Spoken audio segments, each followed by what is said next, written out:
Hello and welcome to Skills and Trade.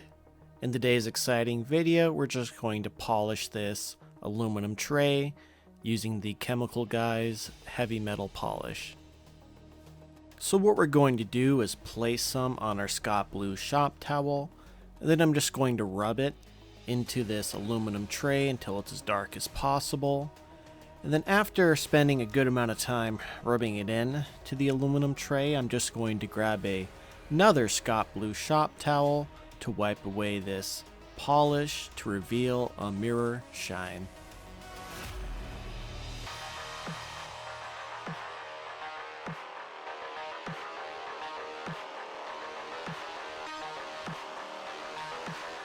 I think this Chemical Guys heavy metal polish worked really well, and it really turned this aluminum tray into a mirror.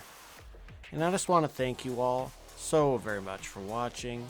Please like and subscribe for more videos.